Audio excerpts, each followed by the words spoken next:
कल्पना कीजिए, दो बच्चे अपनी किताबों में ड्राइंग कर रहे हैं और बहुत मस्त हैं। अचानक उनकी माँ अंदर आती है और घोषणा करती है, बच्चों, अपने नए पापा से मिलो। ये नए पिता कौन हैं? और उस पहले पिता का क्या हुआ?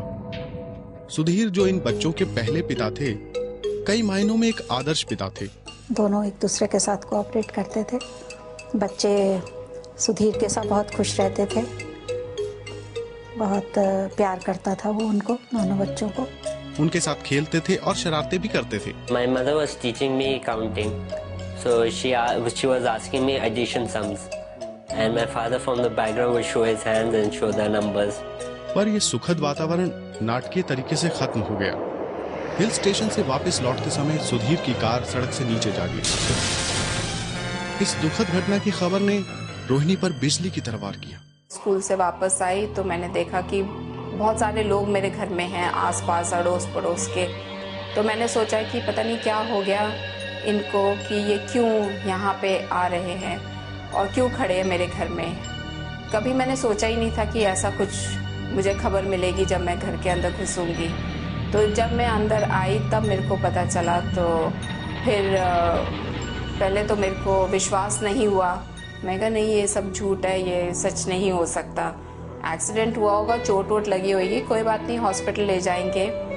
लेकिन मुझे ये नहीं था कि भाई वो बिल्कुल ही खत्म हो चुके हैं। बच्चों पर इसका प्रभाव धीरे धीरे हुआ, मगर ये काफी हिला देने वाला था।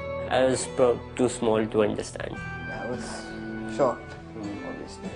I couldn't stop crying. इस बात का एहसास धीरे तो हुआ, मगर असहनीय था।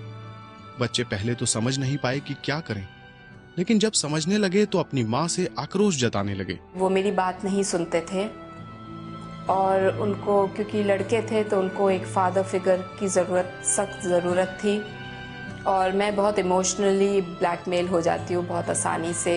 तो वो मेरे को इस बात का उनको बहुत अच्छे से पता था और वो वही करते थे मेरे साथ। और मैं भी फिसल जाती थी और मैं उनको स्ट्रिक्टली डील नहीं कर पा रही थी। खासतौर पे बड़ा बेटा जो है निखिल, वो पढ़ाई में भी काफ़ी डिटीरियोरेट होता चला जा रहा था। बहुत कोशिश करी गई, उसके स्कूल वालों ने बहुत हेल्प करी, सब कुछ किया, उसके इमोशनल सपोर्ट देने की कोशिश करी, लेकिन वो बच्चा पढ़ाई में ठीक नहीं हो रहा था। बच्चों का विद्रोही और रूखा बर्ताव रोहिणी के अपने अंदर के घाव को और कुरेदने लगा। वो अपने आप में गुम रहने लगी और सबसे बातचीत भी बंद कर दी। काफ़ी देर तक तो उसको अपने अंदर ही छिपाए रखी, काफ़ी देर तक उसने एक्सप्रेस नहीं करती थी ज़्यादा। फिर उसके बाद जब उसका ट्रीटमेंट ठीक नहीं मिला अपने इन-लॉज़ की तरफ से, तो फिर उसने मुझे एक्सप्रेस करना शुरू किया कि मम्मी, मैं अब वहाँ से निकलना चाहती हूँ। चारों तरफ से हताश रोहिणी अपने अंदर की घुटन में और घुटने लगी और प्रभु के साथ साथ अपने बच्चों की भी अनदेखी करने लगी। कोई आश्चर्य की बात नहीं कि निखिल अपनी पढ़ाई में पिछड़ने लगा और रोहन भी। बार बार स्कूल की तरफ से बुरी रिपोर्ट आने से वो अपनी अंदरूनी तड़प से बाहर निकली।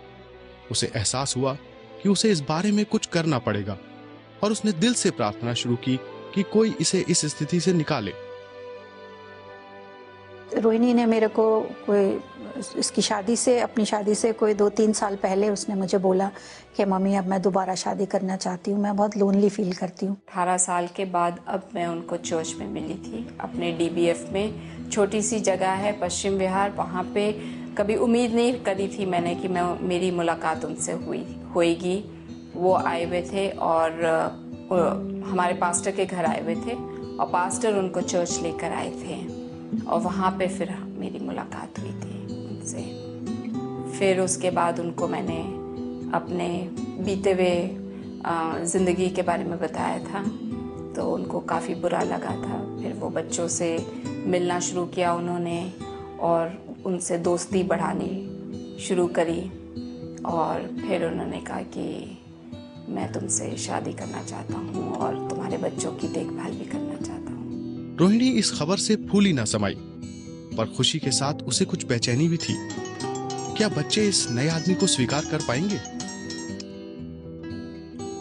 Not angry exactly, but yeah, I mean confused. What will happen? I know he wants the best for me, and I got adjusted.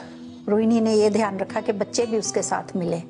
खुद अकेले कभी कभी मिलती थी, लेकिन बच्चों के साथ, बच्चों को भी साथ ले जाती थी। एंड बच्चे जो थे वो gradually they were getting fond of him. Rohini का डर बेमायने निकला। बच्चों को नया पिता मिल चुका था और उसे एक ऐसा जीवन साथी मिला जो संवेदनशील, उसे समझने वाला और प्रभु से डरने वाला था। उसने जान लिया था कि उसे नया जीवन मिला। बच्चे और मैं परमेश्वर से बहुत दूर जा रहे थे पहले, और वो 7 साल जब नहीं थे मेरे हस्बैंड भी, और जब वो थे भी तो हम चर्च नहीं जाते थे, तो कोई फैमिली डिवोशन नहीं होता था, फैमिली प्रेयर नहीं होता था, कुछ नहीं होता था।